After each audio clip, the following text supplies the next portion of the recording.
क्षेत्र में उपलब्ध था।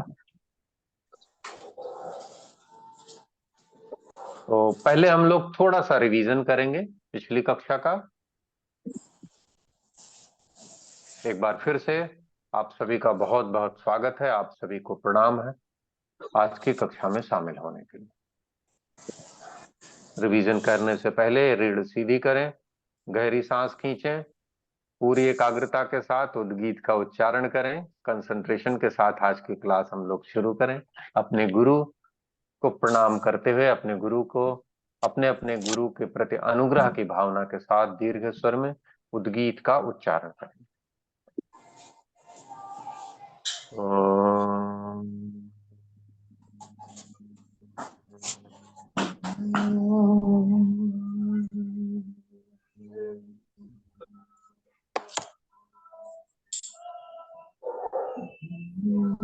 जैसा कि हम सभी ने पिछली बार चर्चा की थी, सुजोग एक्यूप्रेशर जगत का अत्यंत प्रभावी सिद्धांत है। सुजोग एक्यूप्रेशर ने एक्यूप्रेशर को प्राकृतिक चिकित्सा के जगत में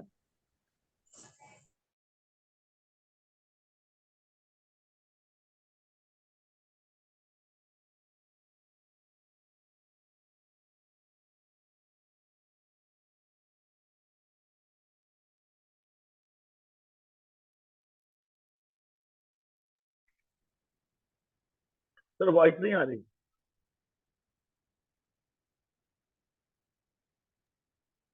अब आ रही है आवाज? आ गई जी।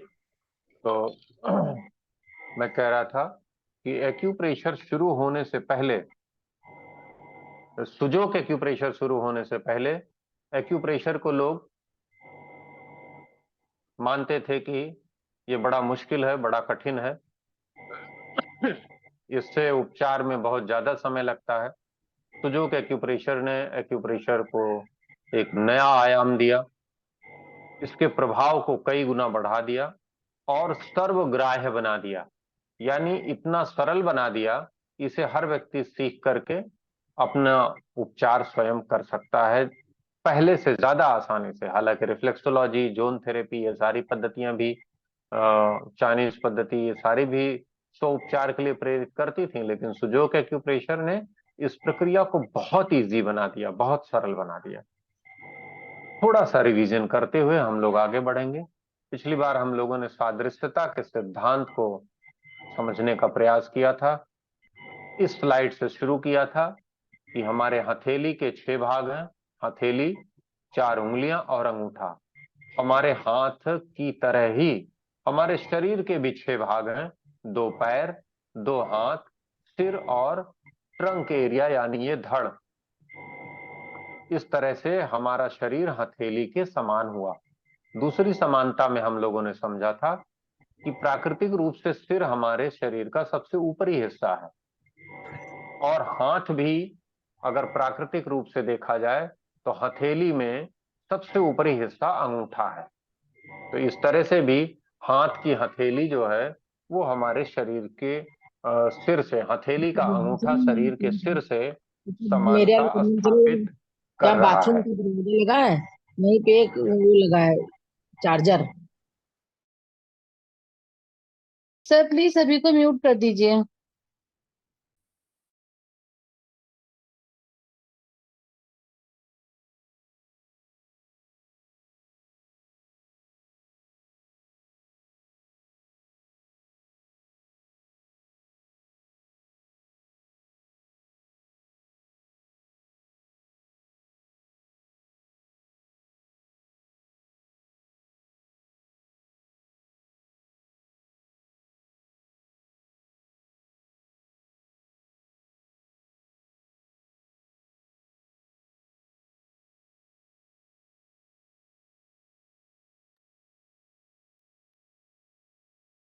अगली सादृश्यता में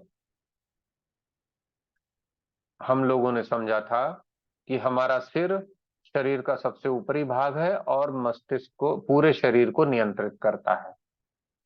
इसी तरह हमारे हाथ का अंगूठा भी पंजे का सबसे ऊपरी भाग है और ये पंजे को नियंत्रित करता है, क्योंकि अंगूठे के बिना लिखना, पढ़ना, खाना, निवाला तोड़ना, कोई चीज उठाना रखना बड़ा मुश्किल है, बिना अंगूठे के संभव नहीं है। तो अंगूठे की इंपॉर्टेंस के अकॉर्डिंग ये समानता भी हम लोगों ने समझी थी। फिर हम लोगों ने अगली समानता समझी थी कि हमारे हाथ और पैर तो बड़े बड़े हैं लेकिन सिर छोटा सा है। अगर देखा जाए तो सिर और गर्दन ये दो भाग हैं, जो धड़ से हमारे ये जो पांचवा विस्तार निकला है, हाथ और पैर तो चार विस्तार हो गए, फोर एक्सटेंशन, जो फिफ्थ एक्सटेंशन है इसके दो भाग हैं, गर्दन और सिर।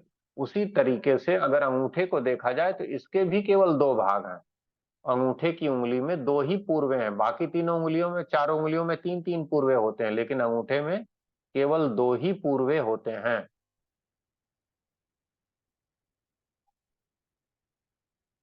तो इस तरह से अंगूठा हमारे सिर के समान है। फिर हम लोगों ने समझा था कि अगर देखा जाए एक दृष्टि से तो हमारे शरीर के जितने बाहर दिखने वाले जोड़ हैं, दोनों हाथ के, दोनों पैर के, सिर के जो बाहर दिखने वाले जोड़ हैं, अगर उससे डिवाइड किया जाए तो हमारे शरीर के कुल 16 भाग हो सकते हैं। जैसे पहला डिवीजन ये डायफ्राम लाइन का, जो पेट और सीने को अलग करता है। दूसरा डिवीजन गले का। तीसरा चेहरे का। और उसके बाद दोनों हाथ और दोनों पैरों में तीन तीन डिवीजन। तो इस प्रकार 16 भाग हमारी पूरी शरीर के हैं। और हाथ और पैर के पंजों को देखा जाए तो इनके भी 16 भाग ही हो सकते हैं। हथेली का दो डिवीजन होगा, एक नीचे की हथेली, दूसरा ये उभार का हिस्सा। फिर अंगूठे का दो डिवीजन होगा, 3 और 4 नंबर, जैसा कि आप देख रहे हैं। बाकी चारों उंगलियों में चार तीन तीन भाग स्पष्ट रूप से हैं।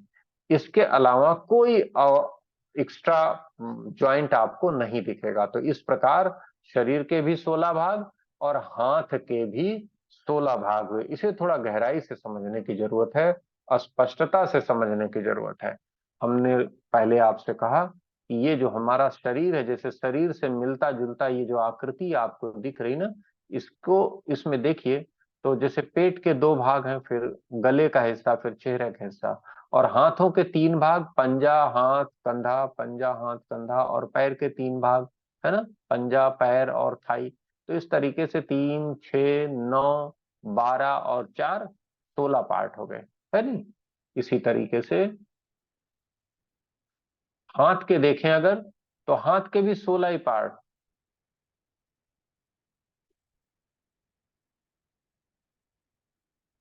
तो स्लाइड आपको मूव नहीं हो रही, 1 मिनट प्लीज।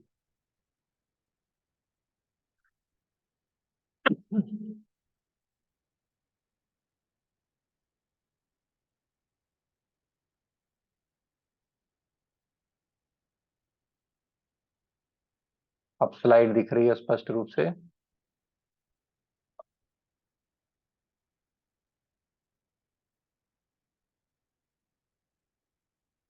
हम एक बार फिर से आप, हमारे ख्याल से इसके पहले की स्लाइड्स दिखी थी आपको ये सारी।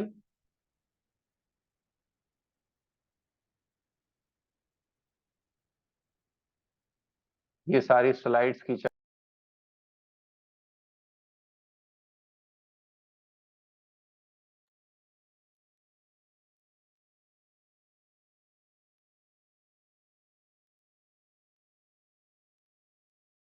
चलिए मैं फिर से रिवीजन कर देता हूं, कोई बात नहीं है।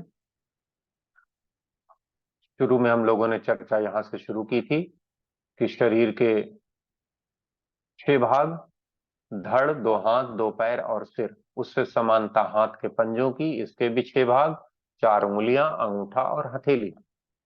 सादृश्यता के आधार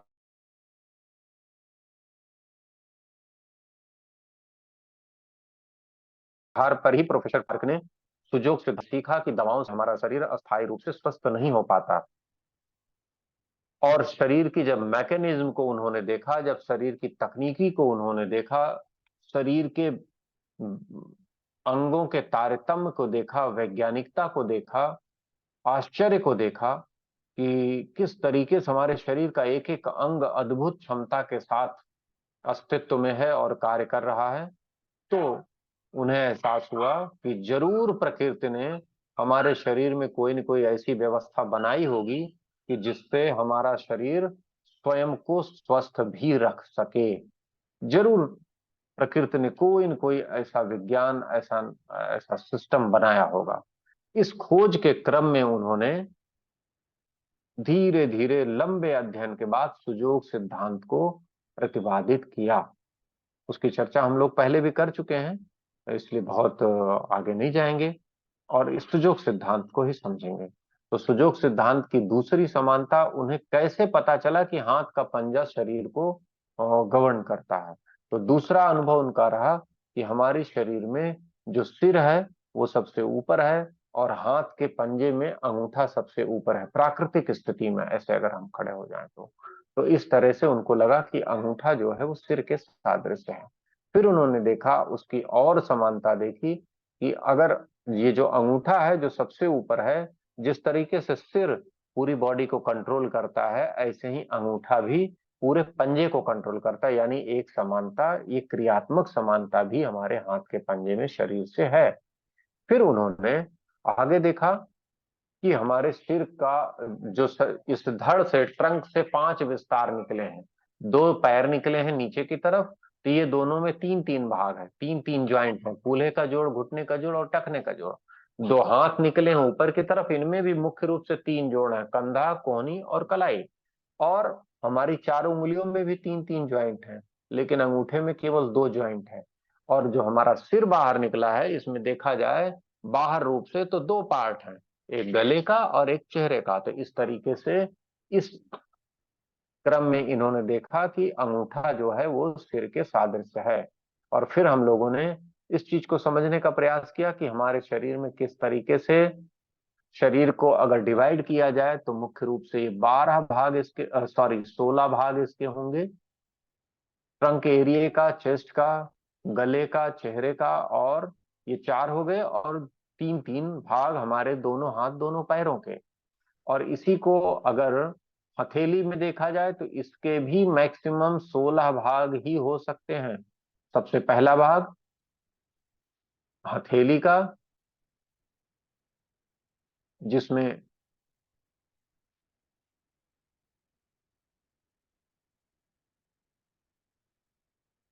जिसमें हमारी हथेली को यहां से डिवाइड किया गया। ये ऊपर का उभरा भाग होता है जिसे चेस्ट का एरिया बोलते हैं, और बाकी नीचे का भाग जिसे पेट का एरिया बोलते हैं। जैसे यहाँ पर ऊपर चेस्ट है,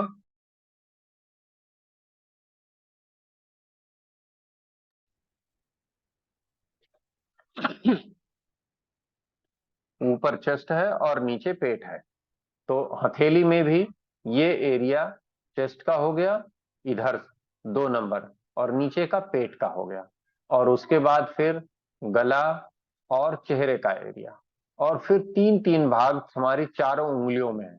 तो चारों उंगलियों के 3-3 भाग 12 हो गए, और 12 के बाद 13, 14, 15 और 16। तो 16 भाग शरीर के और 16 भाग हमारे हाथ के पंजों के। ठीक है ना?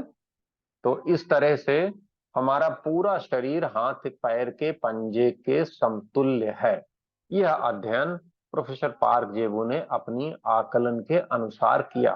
फिर उन्होंने इन हिस्सों की सेंसिटिविटी देखी, जो कि हमारे शास्त्रों में हजारों साल पहले, अयम में भवभेषजः अयम में भगवत्तरः, हाथ ही हमारे सबसे ज्यादा सेंसिटिव पार्ट है, हाथ में ही हमारे सबसे ज्यादा ऊर्जा है, हाथ से ही सारी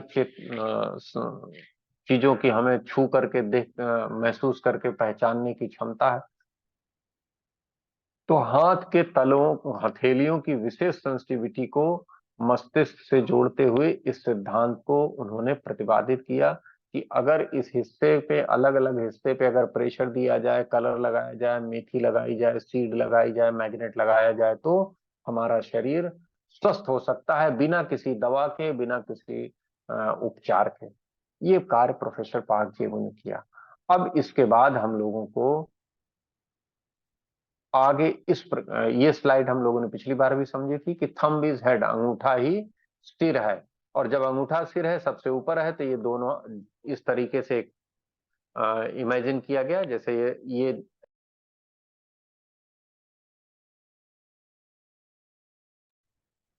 नीचे ये दोनों हमारे पैर हो जाते हैं, बाहर के दोनों हाथ और ऊपर का सिर। तो इस तरीके से हमारी पूरी शरीर की एक सामान्य रचना दिखने लगती है। अब शरीर के अंदर के भाग भी हमें इन पॉइंट्स में मिल जाते हैं, इसी हथेली में मिल जाते हैं, लेकिन इसके पहले हम लोग चर्चा करेंगे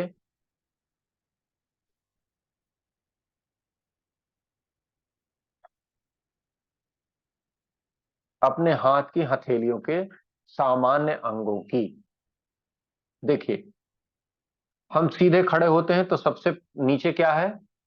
हमारा पैर है, और सबसे ऊपर क्या है? हमारा सिर है ना? तो अगर ऐसे हथेली हमने कर ली, ऐसे, ठीक है ना? ध्यान से देखिए, एक बार रुकिए।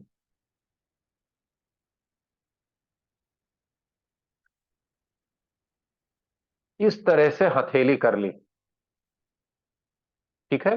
तो सबसे नीचे ये दो उंगलियां हैं, ये है पैर, और सबसे ऊपर क्या है? ये अंगूठा है, ये है सिर, ठीक है ना?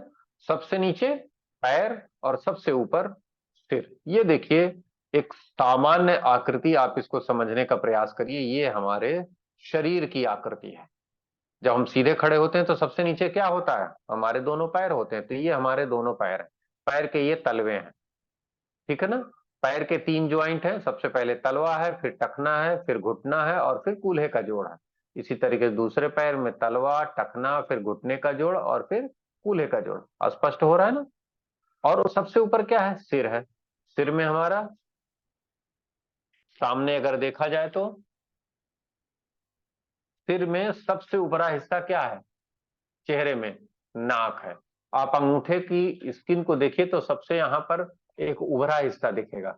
यहाँ पे अगर ऐसे डॉट पेन लगाइए तो ये क्या है? हमारी नाक है, नोज है, ठीक है ना?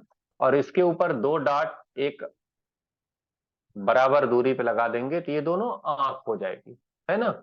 और आंख के सीध में आगे बढ़ेंगे तो एक छेद और मिलेगा दोनों तरफ। ये क्या है? ये दोनों कान है। आंख के बिल्कुल सीध में दोनों तरफ ये हमारे ईयर्स हैं। ईयर्स है ना, स्पष्ट रूप से। ये चार होल्स हैं, दो आंख और दो कान, ये चारों एक सीध में है ना? भगवान जानते थे कि इसको एक लाइन में बनाना जरूरी है। अगर ये दोनों कान ऊपर बने होते तो चश्मा कैसे लगाते? चश्मा गिर जाता। नीचे लगे होते तब भी गिर जाता। तो भगवान को पता था कि इसको बराबर ही बनाना जरूरी है, जिससे चश्मे पे डंडी रखी जाए तो सीधे आंख पे आके टिक जाए, नाक के सहारे, है ना? तो ये हो गया। अब देखिए, ये जो बीच वाला, सबसे बीच वाला उभरा भाग था, ये नाक। नाक के ऊपर आंख, और आंख के बगल में पीछे कान, और नाक के नीचे क्या है? मुंह है, माउथ, हमारा मुंह। तो इसको थोड़ा सा ऐसे कर दें। देखिए, पूरा चेहरा बन गया ना?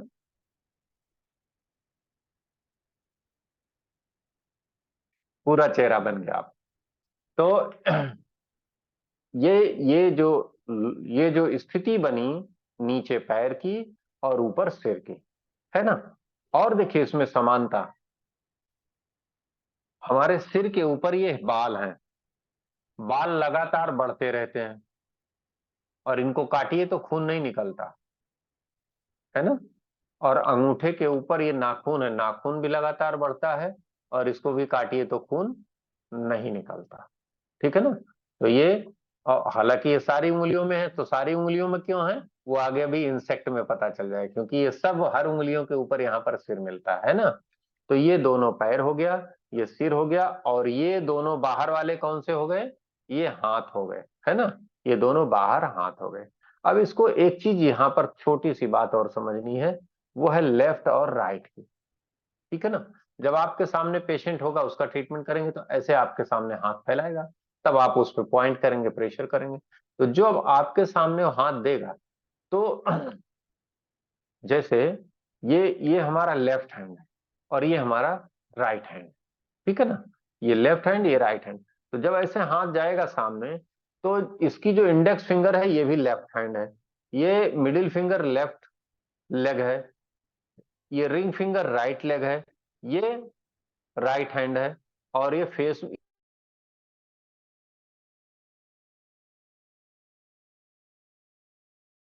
इधर भी इधर वाला लेफ्ट आई, इधर वाला नोज में भी हमारे 2 होल्स होते हैं और माउथ, ठीक है ना।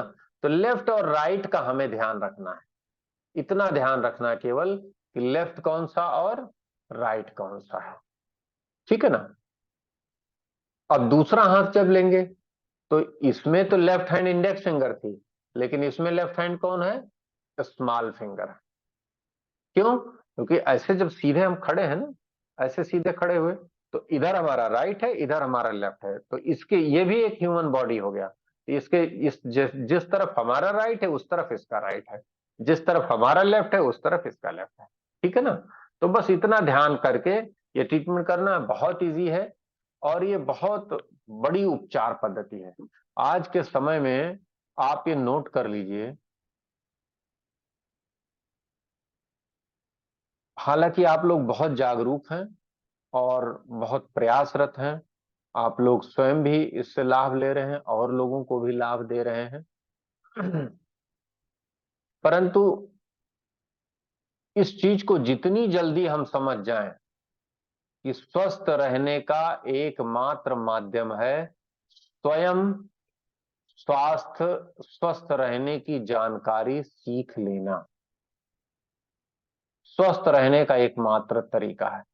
जब तक आप डॉक्टर के भरोसे रहेंगे, उपचारक के भरोसे रहेंगे, हॉस्पिटल के भरोसे रहेंगे, वो स्वास्थ्य के लिए नहीं है, वो बिजनेस के लिए है, या तुष्टीकरण के लिए है, या बजट दिखाने के लिए है, जो भी कारण हो सकता है। स्वस्थ रहने के लिए आपको स्वयं ही करना पड़ेगा। बिना स्वयं के प्रयास के हम कभी भी स्वस्थ नहीं रह सकते, इसको लिख लीजिए। जितनी जल्दी हमें ये बात समझ में आ जाएगी कि स्वस्थ रहने के लिए हमें आहार की जानकारी होनी चाहिए, दिनचर्या की जानकारी होनी चाहिए, उपचार की जानकारी होनी चाहिए, उतनी जल्दी हम स्वस्थ रहने लगेंगे। और जब तक हमें ये बात समझ में नहीं आएगी, तब तक हम उतना ही परेशान रहेंगे, उतना ही डॉक्टर्स और उनके चक्कर में दौड़ते रहेंगे, ठीक है ना।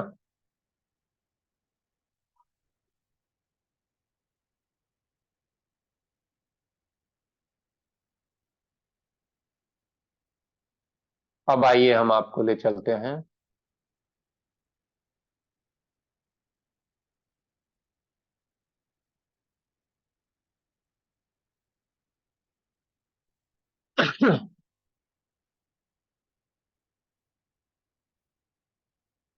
सुजोक एक्यूप्रेशर की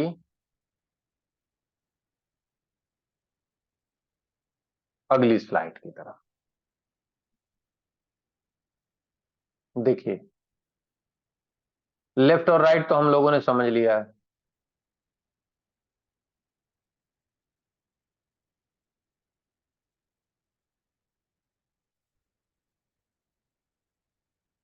लेफ्ट और राइट हम लोगों ने समझ लिया है, आसानी से हम लोग अपने हाथ से लेफ्ट और राइट का उपचार कर सकते हैं।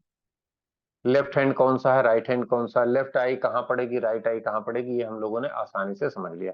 अब इंटरनल ऑर्गन को समझना है, और थोड़ी सी बात समझ के फिर हम लोग इसकी टेक्निक समझ लेंगे कि इसमें किस किस टेक्निक से हम ट्रीटमेंट करें कि हमारा उपचार बहुत आसान हो जाए और बहुत प्रभावी हो जाए। देखिए, आपके सामने स्लाइड दिख रही है,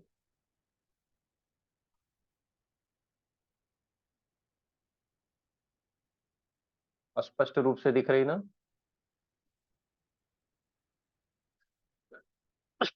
हाथ पैर के पंजे जो ये हमारे हैं, इनमें पूरा शरीर समाया हुआ है, और इसको बहुत गौर से समझिए।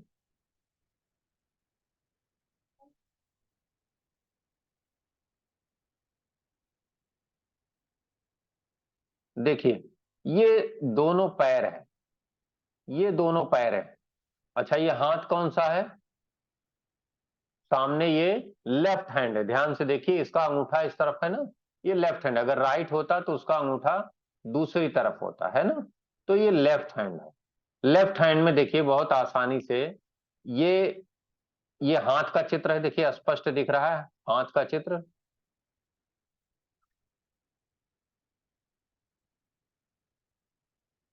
ये हाथ है, यहाँ पे अंगूठा देखिए, हथेली दिख रही है स्पष्ट रूप से। एक एक उंगली और अंगूठा आपका सब अलग अलग दिख रहा है। इसका मतलब क्या है, ये लेफ्ट हैंड है, और लेफ्ट हैंड में अगर कहीं कोई दिक्कत होती है, बाएं हाथ में मान लीजिए बाएं हाथ के कंधे में दिक्कत होती है, तो हम कहाँ उपचार करेंगे, इस उंगली के इस स्थान पर उपचार करेंगे, है ना।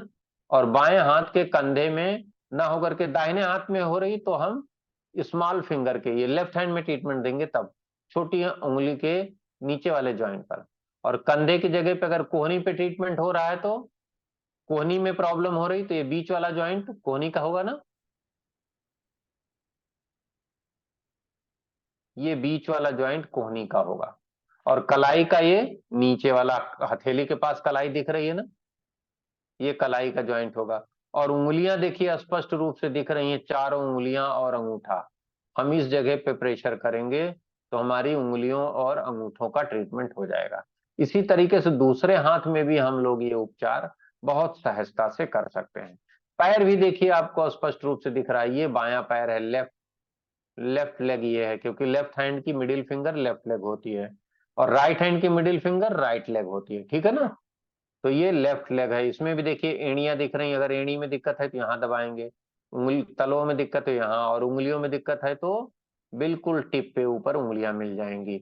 ये टखने का ज्वाइंट है, ये घुटने का ज्वाइंट है, ये कूल्हे का ज्वाइंट है, स्पष्ट रूप से दिख रहा है ना हाथ पैर में। ये बहुत आसानी से आपको सारे पॉइंट साफ साफ बिल्कुल दिख रहे हैं, आपको बिल्कुल पूछने समझने की जरूरत ही नहीं है। चित्र देख करके आप बहुत आसानी से उपचार कर सकते हैं। इसका आपको पीपीटी भेजी गई है, पीपीटी में आप को, हाँ, इसकी पीपीटी भी हम सारे ग्रुप पे दे देंगे, योगा वाले ग्रुप पे दे देंगे, आप आसानी से देख करके इसको कर लेंगे, समझ जाएंगे। अब देखिए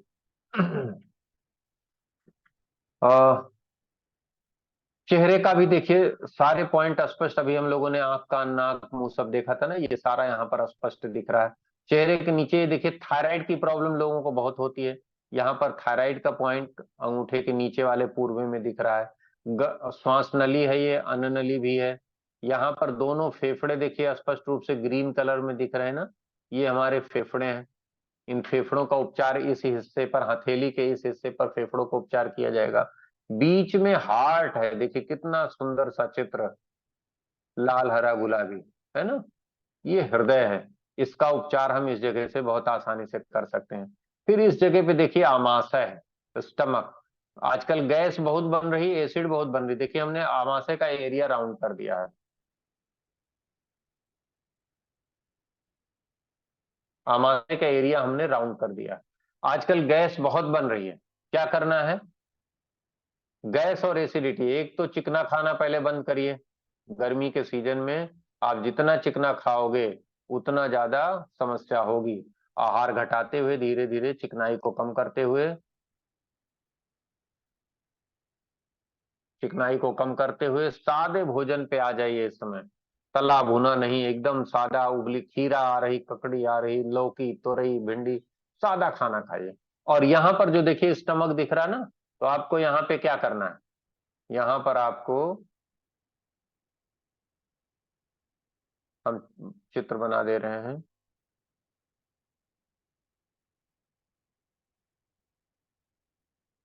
ऐसे ग्रीन कलर का राउंड बना दीजिए, ग्रीन कलर का। तो जिनको भी गैस बन रही है, डकारें आ रही, मिचली आ रही, ग्रीन कलर का राउंड बनाएंगे तो ठीक हो जाएगा।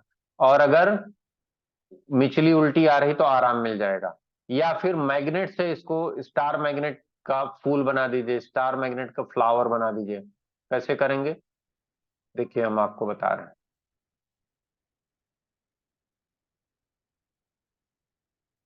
स्टार मैग्नेट का फ्लावर बना दीजिए, यहां पर ऐसे 1 2 3 4 5 ऐसे फ्लावर बना लीजिए स्टार मैग्नेट। तो ये स्टार मैग्नेट का फ्लावर एक यहाँ लगा सकते हैं, एक यहाँ लगा सकते हैं। तो गैस, एसिडिटी, कब्ज, कब्ज तो बाद में असर करेगा, लेकिन चूंकि अमाशय का है तो सबसे पहले ये गैस की समस्या आपकी समाप्त कर देगा। समझ रहे हैं? और डकारें बहुत आ रही हैं, उसे भी ठीक कर देगा। ये ये बहुत प्रभावी है। इसके अलावा देखिए, फिर हम आपको दिखाते हैं।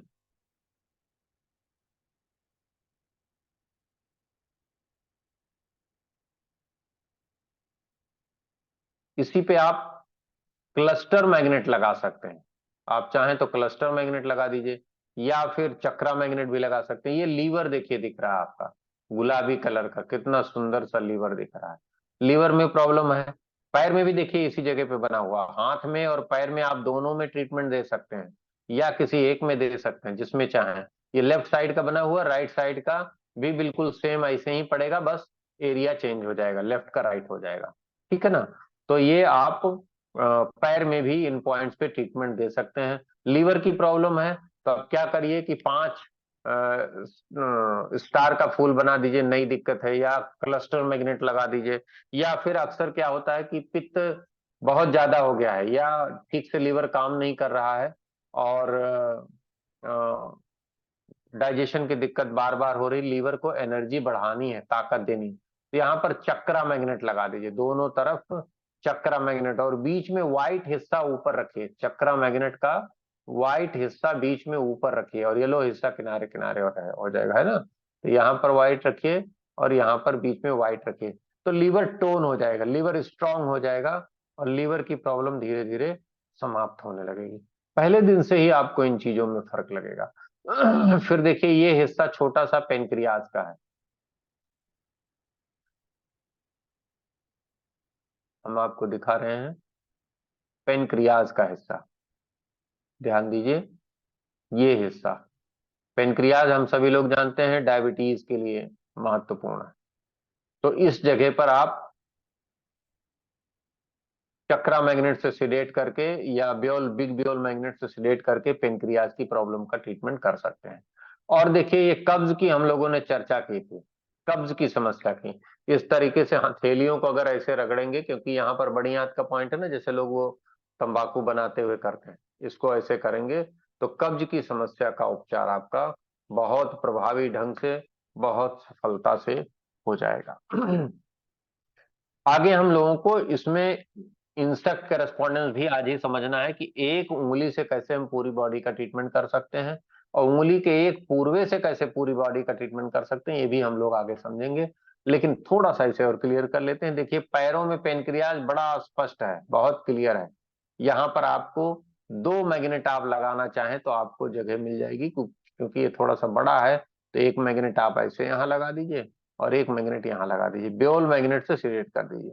किसी भी अंग को जब आप सिडेट करेंगे, यानी व्हाइट नीचे और पीला ऊपर, येलो ऊपर, जब आप सिडेट करेंगे तो उस ऑर्गन से सिक्रीशन बढ़ जाएगा, स्राव बढ़ जाएगा। वो ऑर्गन जो बनाता है, अगर लीवर सिडेट करेंगे तो लीवर से पित्त का स्राव बढ़ जाएगा। पेनक्रियास सिडेट करेंगे तो उससे रेनिंजोन, सॉरी, उससे जो डाइजेस्टिव जूसेस होते हैं और बीटा सेल्स से जो इंसुलिन बनता है, उसका स्राव बढ़ जाएगा, है ना? तो जिस अंग का काम, वो इंक्रीज हो जाएगा। और अगर टोन करेंगे तो क्या होगा, उस ऑर्गन की टोन करने से उस ऑर्गन की कैपेसिटी बढ़ेगी, लेकिन स्राव बढ़ेगा कि नहीं अलग बात है। वो ऑर्गन अपना काम तेजी से करने, जो भी उसका काम होगा वो उस काम को तेजी से करने लगेगा, आसानी से करने लगेगा।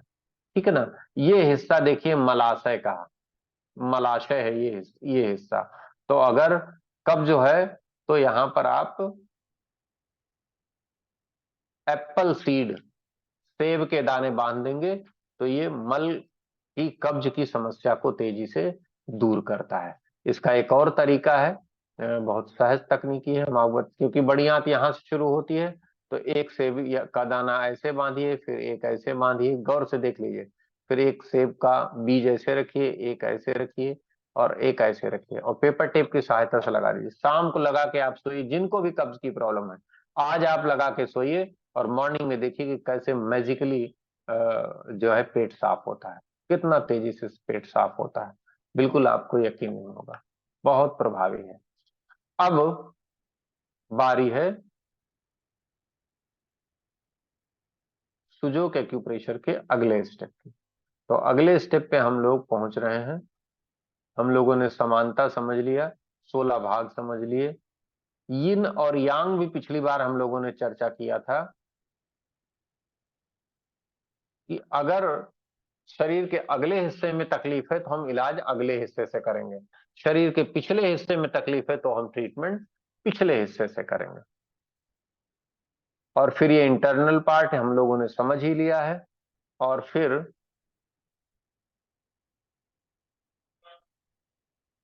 ये फ्रंट बैक का जो भी हम लोग चर्चा कर रहे थे कि सामने के हिस्से का इलाज सामने से, पीछे के हिस्से का इलाज पीछे से, हाथ और पैर दोनों का स्पष्ट रूप से दिया हुआ है।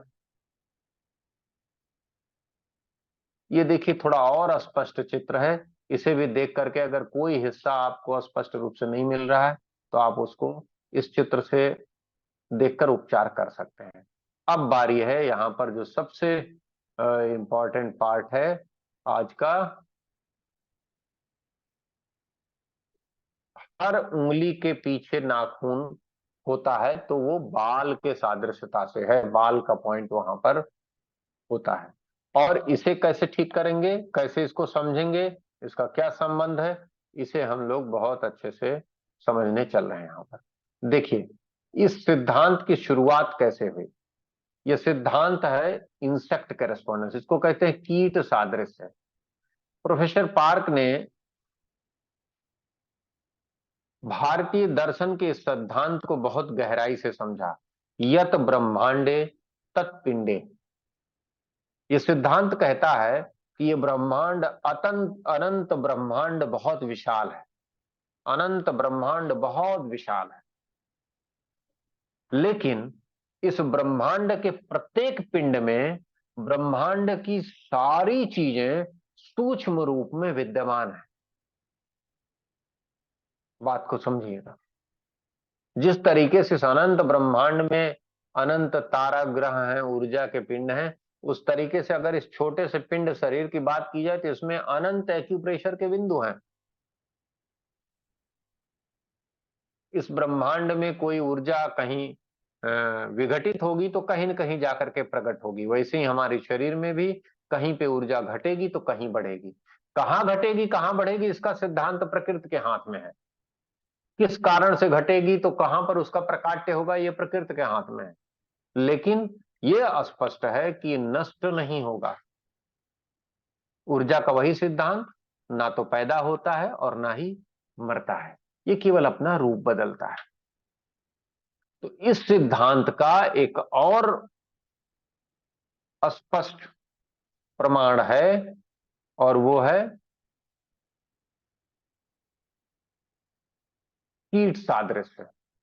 प्रोफेसर पार्क ने देखा कि एक चींटी जब नीचे चलती जा रही है तो बड़ी छोटी सी सूक्ष्म तिनके जैसी दिखती है, उसके हाथ पैर नहीं दिखते। अगर चींटी के हाथ पैर देखना हो तो उसको बड़ी नजदीक पकड़ के और जिनके आंख पे चश्मा वगैरह लगा हो तो मुश्किल ही हो जाएगी, उनको तो चश्मा लगाना पड़ेगा और उससे देखना पड़ेगा लेंस से, नहीं तो उनके हाथ पैर नहीं दिखेंगे, जरा सा तिनका सा दिखेगा। जिनकी आंखें तेज है बच्चे वगैरह वो देख लेंगे। तो ये देखिए हमारी उंगली है ना, ये सीधी उंगली, इसमें कोई हाथ पैर नहीं दिखता। लेकिन अगर इसकी तुलना की जाए तो सबसे ऊपर का हिस्सा ये चेहरे का है ना, उंगली का सबसे ऊपर हिस्सा ये चेहरे का। चींटी के सबसे आगे क्या होता है, चेहरा होता है, ठीक है ना। और उसके बाद फिर उसका बड़ा हिस्सा ये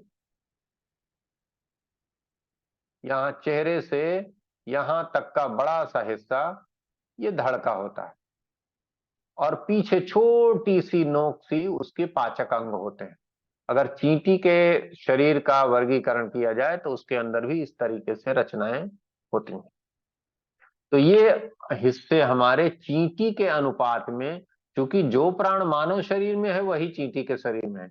उंगली हमारी है इसलिए इलाज किसका होगा, हमारा होगा, चींटी का इलाज नहीं होगा। ट्रीटमेंट यहाँ पर हमारा ही होगा।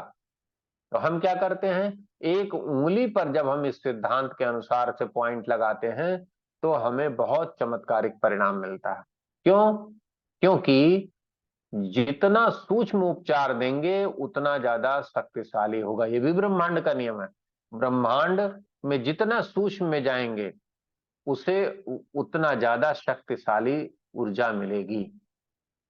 ठीक है ना।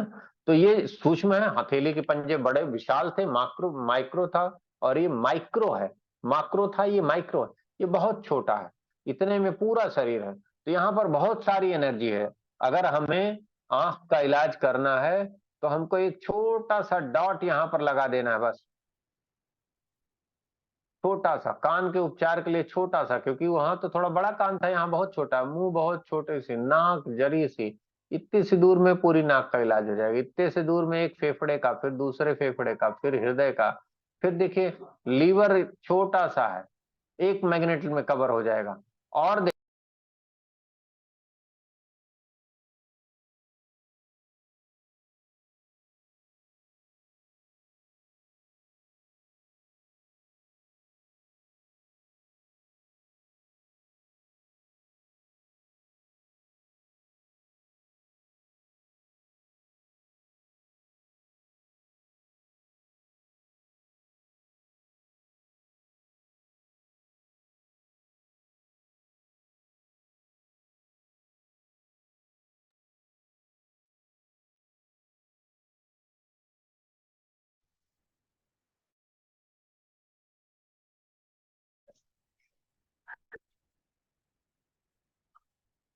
जिस तरीके से चींटी के हाथ पैर दिखाई नहीं देते, उसी तरीके से उंगली में देखिए एक छोटी सी रचना यहां से यहां आई, यहां से यहां आई, ये हमारी उंगली में धोती नहीं है, ये काल्पनिक रेखा यहां पर ऐसे बना लेते हैं।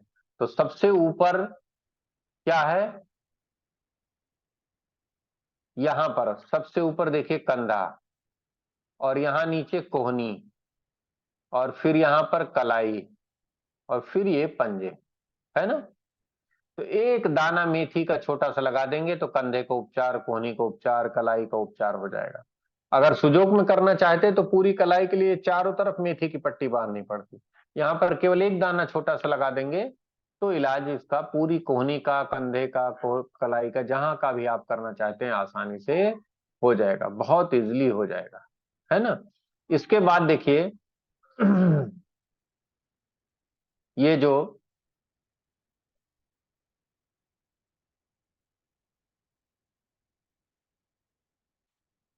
अगला देखिए, दूसरी तरफ, एक तरफ का ये हाथ हो गया, दूसरी तरफ का ये हाथ देखिए स्पष्ट रूप से हो गया। और रीढ़, नाखून के पीछे मस्तिष्क है, सामने चेहरा है, पीछे मस्तिष्क है, और फिर यहीं से, यहां पर उंगली देखिए उल्टी बना दी गई है, नाखून नीचे है, और फिर यहीं से रीढ़ शुरू होती है और नीचे तक सुधा जाती है। अब यहाँ पे देखिए बेनिफिट क्या है, सुजोक में कमर यहां से और फिर पीठ के यहां से ऐसे स्पाइन मुड़ी हुई मिलती थी, सुजोक में अगर हमको ट्रीटमेंट करना था तो रीढ़ आपको आसानी से नहीं मिलती, लेकिन इंसेक्ट में देखिए कितना आसानी से आपको रीढ़ का ट्रीटमेंट मिल रहा है। हम आपको एक बार दिखाते हैं।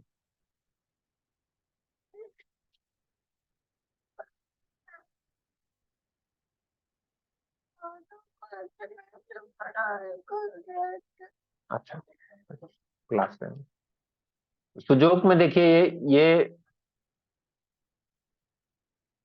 बैक ऑफ द बॉडी का फिगर यहाँ पर शायद नहीं दिख रहा है, हम आपको ऐसे ही बता देते हैं। जैसे देखिए अगर यहाँ पर स्पाइन का ट्रीटमेंट करेंगे तो ये हथेली के सामने का हिस्सा है, अगर यहाँ पे पीछे का हिस्सा होगा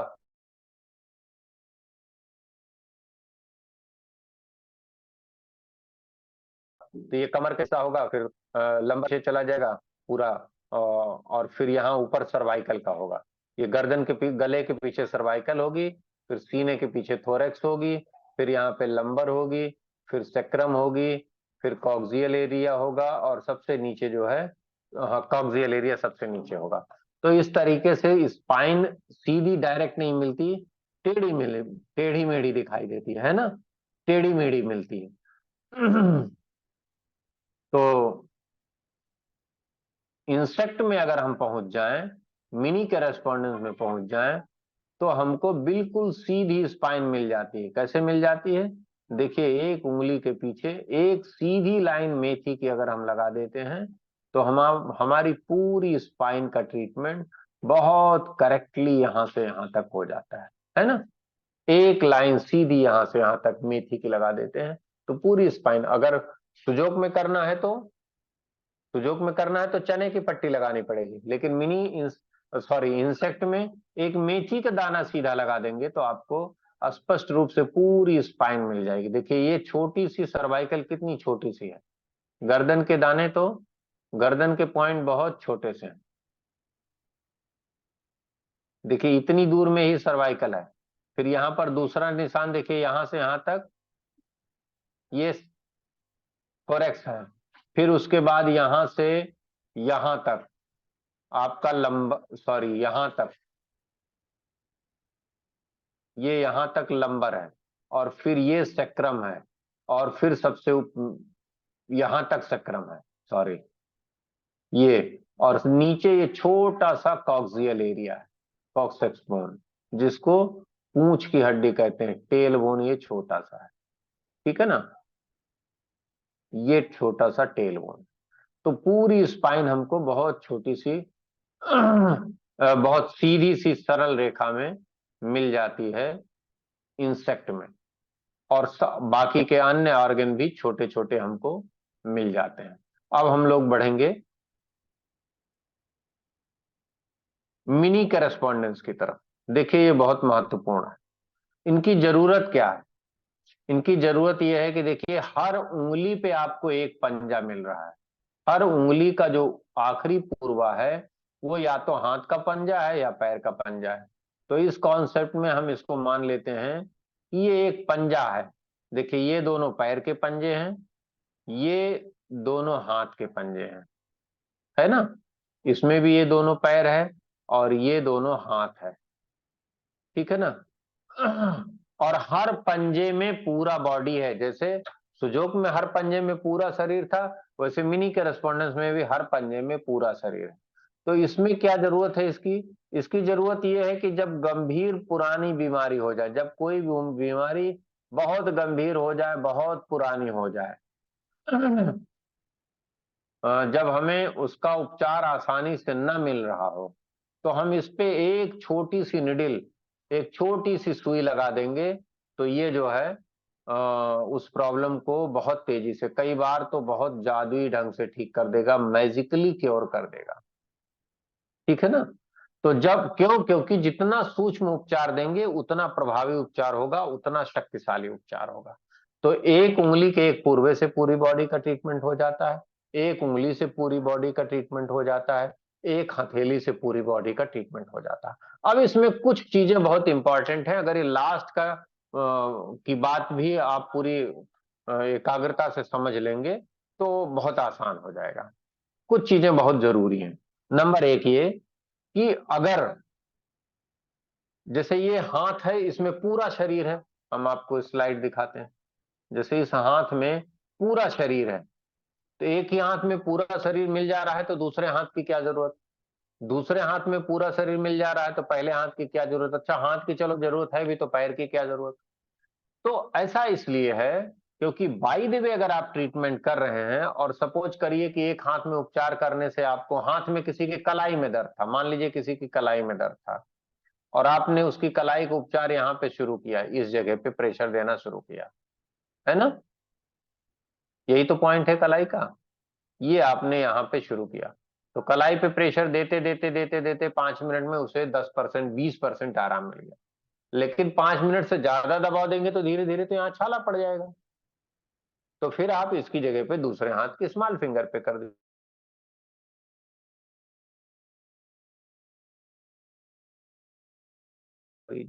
और उससे ज्यादा करना है तो पेपर, अगर कलाई की सरफेस में कोई दिक्कत है तो भी यहीं पे इलाज होगा, और कलाई के इंटरनल बोन एरिया में कोई दिक्कत है तो भी यहीं पे इलाज होगा। तो इलाज तो उसी जगह होना है। तो कैसे क्लियर होगा? इसके लिए नियम यह है कि यदि बीमारी सरफेस एरिया में है, जैसे मान लीजिए कंधे में दर्द है, यहाँ छू रहे हैं दबा रहे हैं दर्द है, तो जिधर दर्द है उसी हाथ में इलाज करिए। और अगर बीमारी डीप एरिया, मान लीजिए कंधे में दर्द है लेकिन ऐसे छूने से दबाने से कोई दिक्कत नहीं, पेशेंट कहता है जब मूव करते हैं तो लगता है बीच में कहीं दब रहा, अंदर कहीं दर्द हो रहा, तो इलाज उस तरफ नहीं करेंगे, जिधर पेन है, बाएं हाथ में प्रॉब्लम है तो बाएं में ना करके दाहिने हाथ में उसका इलाज करेंगे। तो जब हम अपोजिट साइड ट्रीटमेंट करते हैं तो इंटरनल ऑर्गन का ट्रीटमेंट होता है, समझ रहे ना।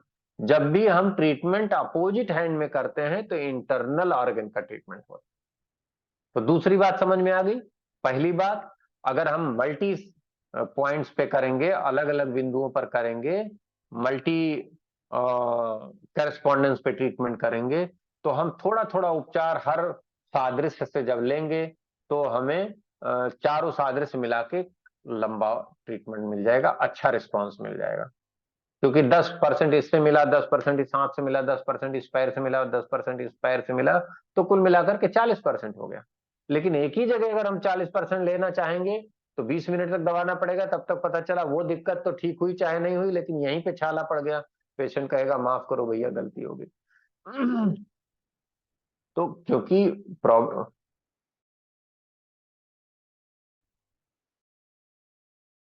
तकलीफ होगी तो आराम के बारे में नहीं बात करेगा, फिर वो तकलीफ के बारे में बात करेगा।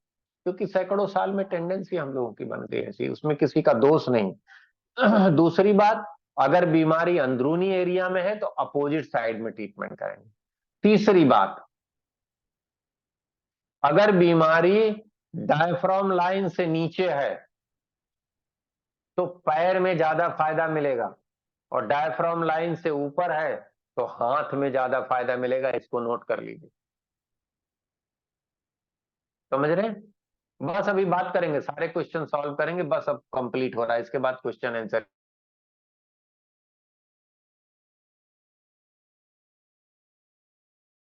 कर ही लेंगे। अगली एक बात और सुन लीजिए, कोई न्यूरो की प्रॉब्लम हो, न्यूरोलॉजिकल डिसऑर्डर हो, तब अगर बीमारी राइट साइड में है तो इलाज लेफ्ट साइड में करिए।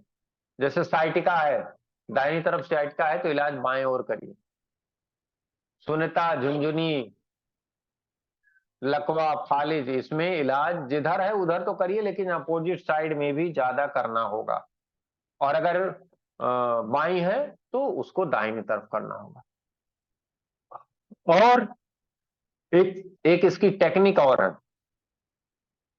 जिस एरिया में तकलीफ हो उसके नीचे का ज्वाइंट और ऊपर का ज्वाइंट दोनों पर ट्रीटमेंट करिए। जिस एरिया में, मान लीजिए किसी की कोहनी में दिक्कत है तो कोहनी का इलाज बीच वाले ज्वाइंट से करिए, मेन इलाज बीच वाले ज्वाइंट पे, थोड़ा सा इलाज ऊपर वाले ज्वाइंट पे, थोड़ा सा मामूली सा ट्रीटमेंट नीचे वाले ज्वाइंट पे। क्योंकि सर्कुलेशन एक तरफ से आएगा, जब प्रॉपर आने पाएगा तो ये अच्छी तरीके से क्लीन होगा, ठीक है ना। तो नीचे और ऊपर के ज्वाइंट पर भी हल्का इलाज, मेन ट्रीटमेंट। अगर कोहनी में प्रॉब्लम है तो कोहनी का ट्रीटमेंट में अगर 5 मिनट दे रहे हैं, हालांकि 5 मिनट एक पॉइंट में नहीं दबाना चाहिए, ज्यादा से ज्यादा 1-1.5 मिनट दबा दे सकते हैं। तो 1-1.5 मिनट दे रहे हैं तो 10-10 सेकंड ऊपर और नीचे के ज्वाइंट पर भी दीजिए, तो इससे ट्रीटमेंट कई गुना बढ़ जाएगा और तुरंत पेशेंट आपसे बताएगा कि हमें काफी आराम है, हमें काफी बेटर फील हो रहा है, बहुत अच्छा महसूस हो रहा है, ठीक है ना। तो ये कुछ सूत्र थे। इसके अलावा ट्रीटमेंट करने के लिए ये लकड़ी की जिम्मी आप सभी के पास है, इसका प्रयोग करिए पॉइंट्स पर दबाव देने के लिए। यह एक स्टील की प्रोब आती है इस तरीके से, इसका भी प्रयोग करिए छोटे पॉइंट पे दबाने के लिए। कुछ चीजें नोट कर लीजिए। सामान्य उपचार हम मेथी के दानों से दे सकते हैं, प्रेशर से दे सकते हैं। कलर का प्रयोग भी हम लोग कर सकते हैं। कलर का प्रयोग हम लोगों ने कलर थेरेपी में काफी समझा था। ऐसे जनरली जानना चाहें तो कहीं भी पेन है या इन्फेक्शन है तो ब्लैक कलर लगा दीजिए, कहीं भी सर्कुलेशन बढ़ाना है तो रेड कलर लगा दीजिए, और कहीं भी मूवमेंट बढ़ाना है, गति बढ़ानी है तो ग्रीन कलर लगा दीजिए। कहीं भी अगर ईचिंग है, खुजली है तो रेड कलर लगा दीजिए। ये सामान्य प्रयोग है, वैसे कलर थेरेपी में हम लोगों ने इसकी चर्चा की है, आगे हम कलर थेरेपी का भी रिवीजन करेंगे।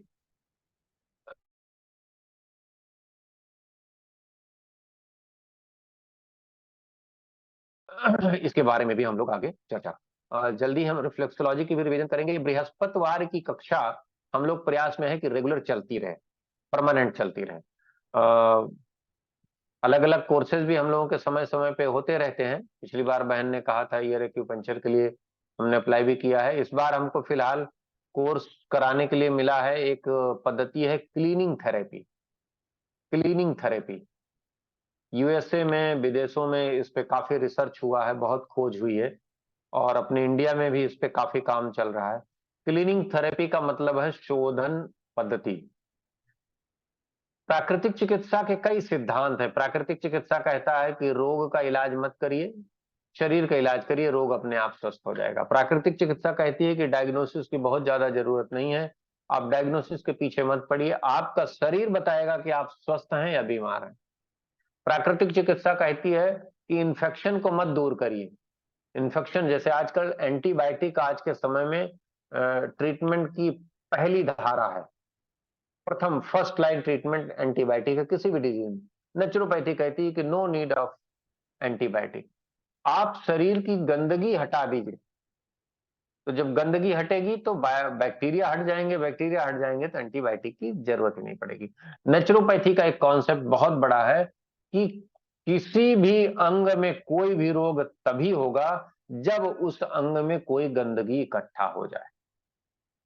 आज तक मानव शरीर में कोई ऐसा रोग नहीं हुआ जो बिना गंदगी के हो सके। हमारे शरीर में, हार्ट में कोई प्रॉब्लम क्यों होती? जब कोलेस्ट्रॉल वहां जमा हो जाता है, दैट इज वहां पर इस समय वो गंदगी है। आंतों में रोग क्या होता है? जब मल जमा हो जाता है, वो गंदगी है। किडनी में स्टोन, गंदगी है। जोड़ों में uric acid, urea, RA factor जमा हो गया तो जोड़ों में दिक्कत होने लगी। यानी कहीं भी अगर टॉक्सिन डिपॉजिट हो जाएगा तभी वहां पर रोग होगा। नेचुरोपैथी कहती है कि आप कोई इलाज मत करिए, आप उसे क्लीन कर दीजिए, साफ कर दीजिए। नेचुरोपैथी क्या है? Cleaning therapy. स्टीम बाथ से हम पसीने से पूरी बॉडी को क्लीन करते हैं।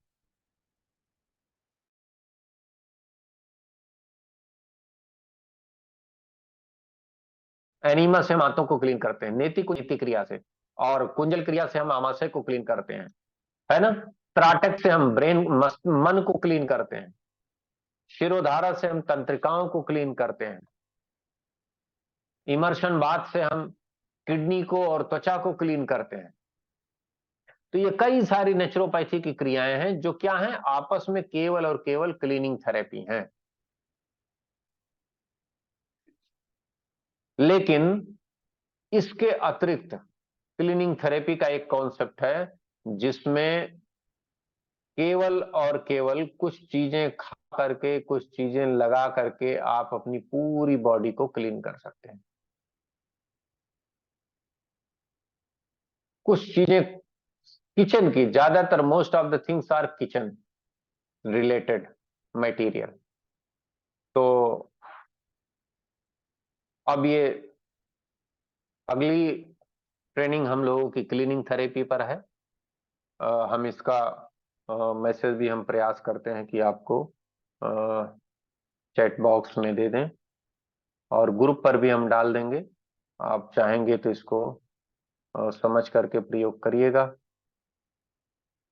जिसमें हम कई छोटी छोटी चीजों को अपने घर में, अपने किचन की चीजों को लेकर के प्रयोग करते हैं, और उनके प्रयोग से हम अपने पूरे शरीर को स्वस्थ बना लेते हैं।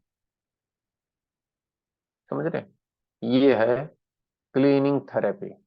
कुछ हम उदाहरण आपको बताते हैं। जैसे एक होती है लीवर क्लीनिंग की क्रिया, जिसमें हम एप्सम साल्ट और ऑलिव ऑयल के माध्यम से लीवर को क्लीन करते हैं।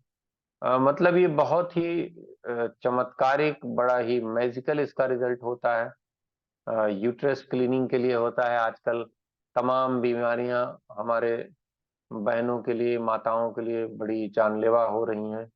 तो यूट्रस क्लीनिंग में केवल उन चीजों से, छोटी छोटी चीजों को हम अपनी डाइट में और 4 दिन के लिए, 8 दिन के लिए, 10 दिन के लिए यूज कर लेते हैं, तो वो हमारे पूरे हिस्से को क्लीन कर देती है। और इसी तरीके से स्किन की क्लीनिंग होती है, एसिड की क्लीनिंग होती है। यानी कोई दवाई नहीं खाना है, और कोई नेचुरोपैथी के उपकरण, जैसे कई, जिस सिरोधारा लेनी है तो स्टीम बाथ हो, सॉरी, सिरोधारा टेबल होनी चाहिए। स्टीम बाथ लेना है तो स्टीम बाथ का टब होना चाहिए। इमर्शन बाथ लेना है तो इमर्शन बाथ के उपकरण होने चाहिए। इसमें ज्यादातर चीजें आपके किचन में आसपास मिलने वाली चीजें होती हैं, जिनसे आप अपने बॉडी के अलग अलग हिस्सों को आराम से क्लीन कर सकते हैं। तो ये हम लोग इसमें सीखेंगे। इसकी डिटेल आपको चैट बॉक्स पे हमने दे दी है, और आगे हम आपको ग्रुप पे भी दे देंगे इसकी पूरी डिटेल। आप लोग ज्वाइन करिएगा। हम लोग लास्ट सैटरडे, संडे और मंडे इसको सीखेंगे शाम को। अब बारी है आज के क्वेश्चन आंसर की। आपका जो भी प्रश्न है, हम लोग अब प्रश्नोत्तरी की चर्चा करेंगे। तो आप लोग अपने हैंड रेज करिए, और बारी बारी से हम लोग आप आज के क्लास से संबंधित जो भी प्रश्न है आपका, उसको सॉल्व करेंगे। आप लोगों ने आज की एक कक्षा ज्वाइन की, पूरा समय दिया, इसके लिए बहुत बहुत धन्यवाद, बहुत बहुत आभार। अब हम रिकॉर्डिंग एक बार ऑफ कर दें, नहीं तो बहुत लंबी वीडियो हो जाती है, देखने में लोगों को सुविधा होती है, डाउनलोड करने में सुविधा होती है। Thank you.